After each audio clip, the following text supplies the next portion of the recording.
Hi, everybody. Welcome back to Faith to Dummies. My name's Izzy, and I'm here with my friend Rob. How are you, Rob? Yeah, I'm good, thank you, Izzy. How are you? Yeah, I'm well, thank you. Very well. Good. Did you have a nice weekend, Izzy? Very funny. So, as you are listening to this, it is hopefully the 23rd of June. But as we're recording it, it is much earlier than that. So, Rob is asking me this question because hopefully it's just been my wedding. Woo! Which is very exciting. So I hope my answer is I've had a great weekend and the wedding was amazing. So let's stick with that. And I'm very tired and I'm currently on a honeymoon despite being on a podcast. Yeah, absolutely. Did you have a good time at my wedding, Rob? I had a great time. We had no kids there, which is going to be great. It's going to be great. Was great, you know. Oh, this is a bit weird, isn't it? I feel very meta.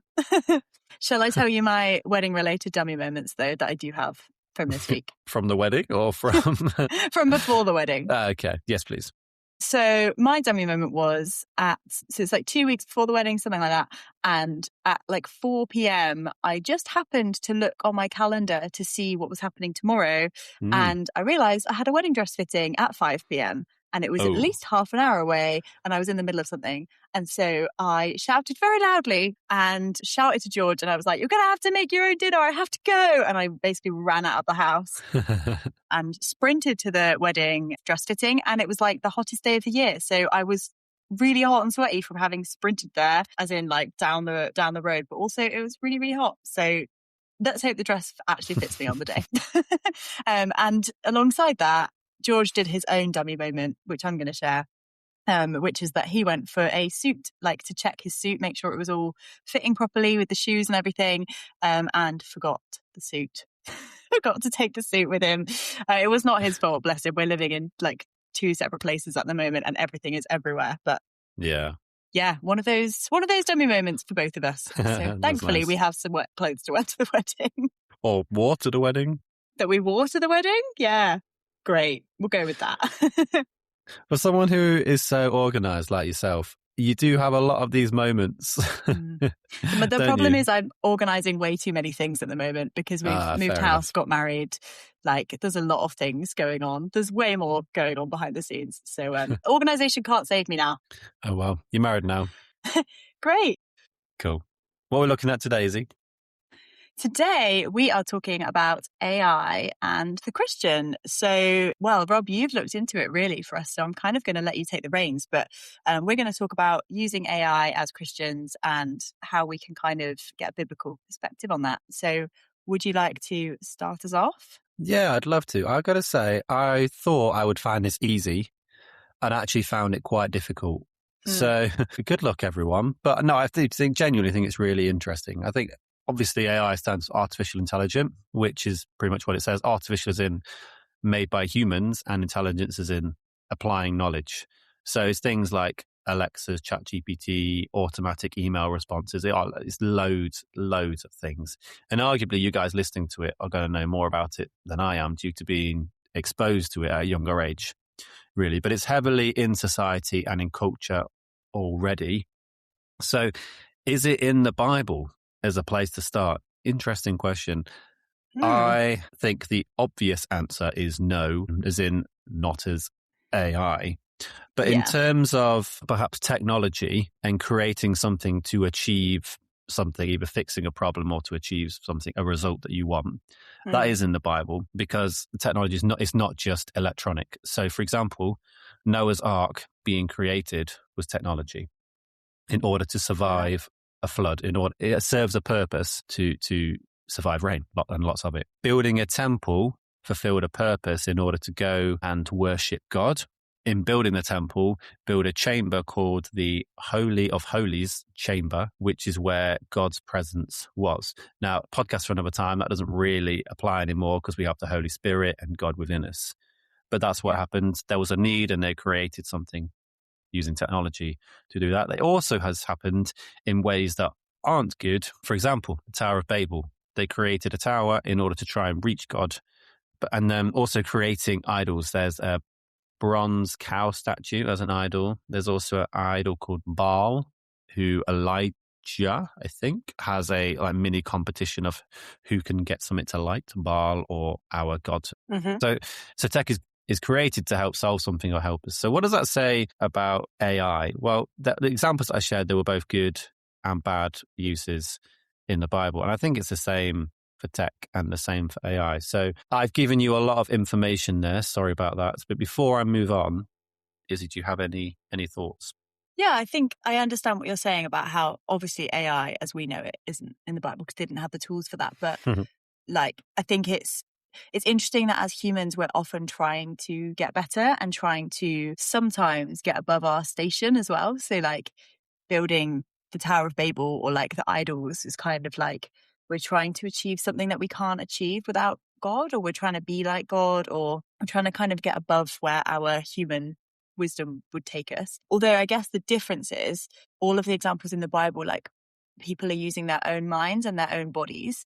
And with AI, I suppose the difference is like it's, machines thinking for us and like doing our thinking for us. And that's like all of the like sci-fi movies is when the AI thinks for itself and the robots take over and stuff like that. And I'm not suggesting that's what's going on. Yeah, I guess that's the difference, is that the bricks for the Tower of Babel or the idols actually couldn't do anything for themselves, and the people desperately wanted the idols to do something for them and represent a different kind of God. But actually, God constantly proves like these idols aren't doing what you think, whereas he is. So I suppose that would be the difference. But it is interesting that humans have always been trying to improve on their intelligence and get further ahead. And I think that when we are faced with something like this, it's not directly mentioned in the Bible, as are of a lot of things in life. We are then forced to think about it and think, what would Jesus do? What can we think about things as similar to about it in the Bible as well? So that is not a new concept to us. Yeah. So next thing I'll do here is read you a quote and just get your opinion on it, because I think, except for one word, I thought I agreed with it. But let's have a look. So this quote is from a guy called Andy Wong. Being a Christian in the age of artificial intelligence. We need to understand that there's only one source of intelligence and wisdom, God. AI may seem flashy and powerful, but a man-made machine that outperforms humans is nothing new. A pocket calculator could have done that 50 years ago. We need to stay humble and celebrate our God-given creativity to invent such systems. Quite a long quote. Maybe I should have shortened it, but any initial thoughts with that, Izzy?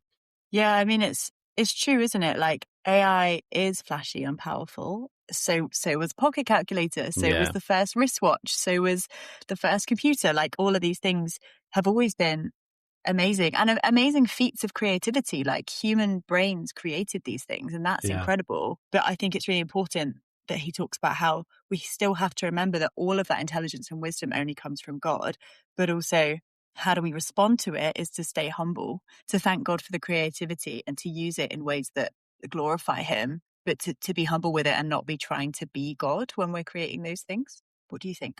Yeah, I agree with you. I thought it was definitely a thought provoker quote to kind of get started. I think AI is definitely here to stay. And so like most things that come into society, the older generations complain about it and the younger generations thrive on it. And then the next thing comes in and so on and so on. And so either past or present, things like smartphones, for example, they're coming in, they're here to stay. Or in a way be advanced on.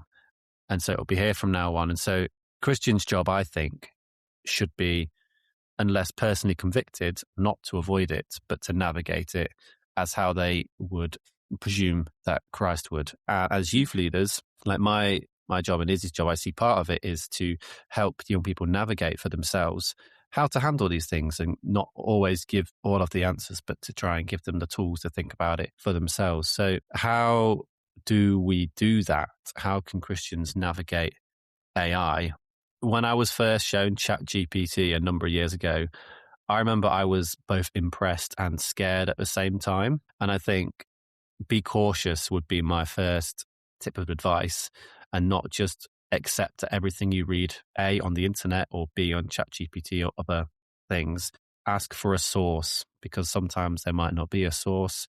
Sometimes AI has got a habit of just making up stats rather than actually telling you stuff that is true. It just tells you stuff that sounds to be true. So don't believe everything you read generally on the internet. Good advice. And I think that we are called to be in the world, not of the world. Yeah. And that's the same with so many things. Like when we think about fashion, or we think about Yeah. the books we read or the movies we watch, when we think about people that we're friends with, when we think about what we eat and drink, like we talked about alcohol in the past. I think it's just really important that for us as adults, but also as young people, we're going to come up against these things. And AI feels like a slightly less worrying one than some of the others, but would we rather have just stuck our head in the sand and avoided it until we were 30 and then suddenly we have to use it for a job or something?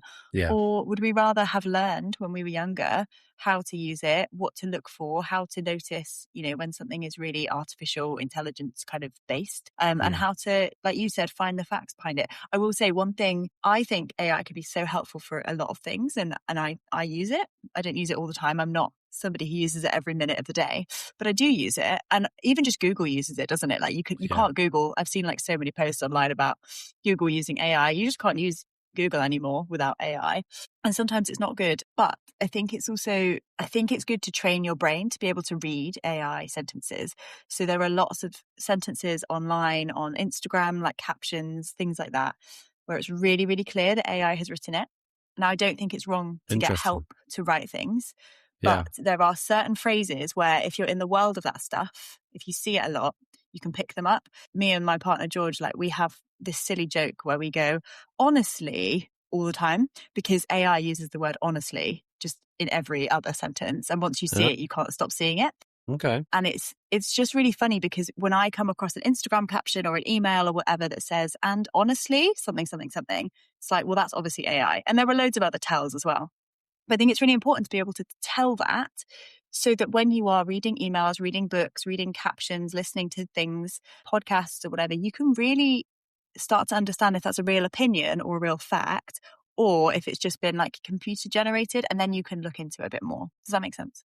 Yeah. No, it's good. And I think regards to using AI, there's lots of questions that we can talk about. Like, is it fair to use AI? Are we being lazy, or are we failing to use our own knowledge and intelligence because we are using AI? What about AI tells us information? How do we use it? Do we straight up copy and paste it? Do we just reword it? Do we think, oh, that is good inspiration to help me?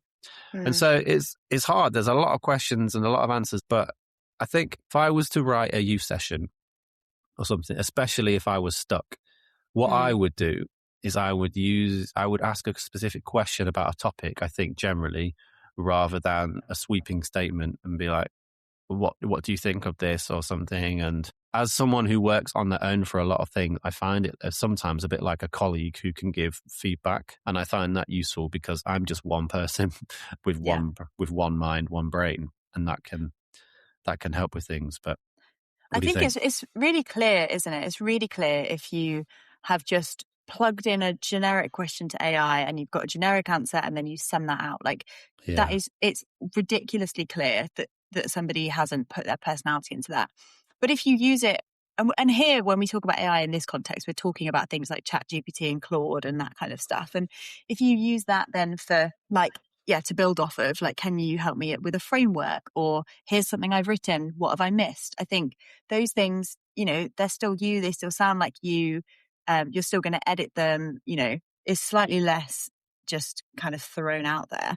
Me and George talk about it actually sometimes. We talk about the fact that it used to be that the most intelligent people were the ones who you would want to hire. They were the ones who had kind of a step up in life in general. If you could hold a lot of intelligence, a lot of knowledge in your brain, then you were helpful to a company or to a boss or whatever. Whereas now intelligence is just free. Yeah. You can scour the internet using AI within 2 seconds. So especially if you've got big tools like Perplexity, and that's kind of like a research AI tool. If you can do that, then intelligence is no longer a benefit to anybody, because we could all have the same intelligence within 2 minutes. Actually, the benefit is then wisdom. The benefit is, what do I do with this intelligence?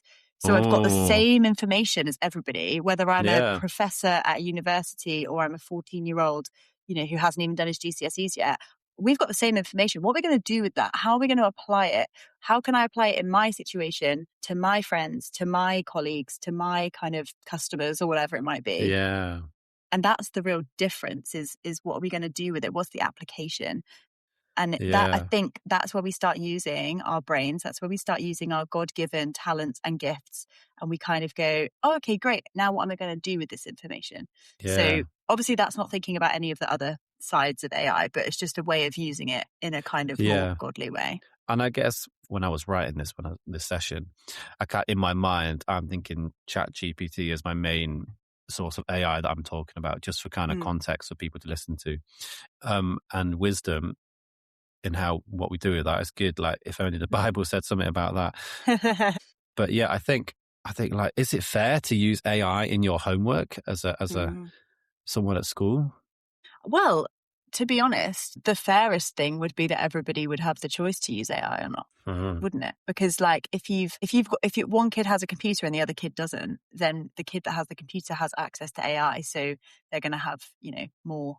But having access to AI in your homework is not necessarily going to help you in the future in your exams or in class itself, because you might not be able to access it. So Yeah. we still need to be able to use our brains and train our brains and practice and think critically for ourselves, because we're not always going to have a computer at our fingertips or a phone or whatever. Yeah. I mean, I've got friends looking for jobs at the moment and talking about how their application has been filtered through an AI system, and then AI has been asked to create questions for them to be asked, and they can tell. Like, is that fair for people writing job applications? Because am I selling myself, or am I selling how well I can use AI? Like, it's Yeah, really that is interesting. so interesting. I was talking to somebody who did an application recently, and he said that the advice he was given was, if you're going to use AI, you need to edit it heavily so that it actually sounds like a real human, because Yeah. the more it sounds like a human, the more they want to read it. And so actually now making mistakes or not being perfectly grammatically correct is actually more favorable in like Yeah. kind of big companies, big job Yeah. applications, when they might get, 200 applications, because they'll just filter out all the AI applications. Yeah, I agree. And I guess I've talked earlier about perhaps writing a talk or a Bible study and how I would use it. But if, for example, you found out that your minister for your church wrote all of her or his talks using AI without anything else, I would have an issue with that. I think, yes, okay, I think AI, ChatGPT could write you, for example, a really good talk on whatever, like a Bible study, whatever, in terms of content. But ChatGPT is not full of the Holy Spirit. It's not gone to Bible college or anything and I learned guess stuff. that's what we're talking about with the wisdom thing, though, right? Like, Yeah. I would not have a problem with my minister Googling a passage or reading commentaries that other people have written and they're online, and, gathering information basically. But if they start talking about the context of life that I don't have, or the context of a town that we don't live in, then it's really clear they haven't actually applied any wisdom or any kind of Holy Spirit wisdom to Yeah. that. To gather the information about the passage, great. But obviously your minister knows you and your church and your town and your context really, really well. So, if a minister in a council estate starts preaching like they're preaching to, really rich businessmen, then maybe they've not really applied wisdom to that. Yeah. I read this quote recently where I'm going to do a terrible job of repeating what they were saying, but it was a teacher saying that every time you use AI, you are cheating your brain of using your creative thinking. And you can tell that it's like heavily leaning towards like their opinions of AI. And you can tell what it is based on that statement. But I think to an extent, they have a point. And I think it goes back to, maybe this is the point that we're getting to without really realizing it, but the wisdom, how we're using AI, because there is a creative process between getting some information from AI and then applying it to what you're doing in the context and the way you're doing it. But to constantly just cheat your way out of homework by getting answers there, you can see why this teacher is saying you're cheating yourself on creative thinking, on analyzing and stuff as well. Yeah, absolutely. I think those are the things to hold together. Like, this is a much wider conversation, obviously. Some people will be like, I refuse to use AI because of whether it's the environmental stuff, whether it's the kind of, like it's cheating, or they don't like the way the world is going, and they'll be like fully against it. And some people will be really for it and Yeah. see it as really creative and fun and exciting. But it really is the way that we approach it in a godly way. And that's true about so many other things, as we've said. We're not going to give you an answer, basically. This is a conversation to have with your youth leaders, your parents, your friends. how do you approach AI? How do you use it? And what are your kind of worries or excitements for it in the future? Because it could be really exciting. It could get to a point where, we've got medical care that we've never had before, but it could also lead to a lot of people losing their jobs because of that. There's two sides to it all the time. That's it, yeah. And I think overusing it, like just imagine if you're having a conversation with your friend online and they were making sure that their responses were all through AI, you're not talking to your friend, are you?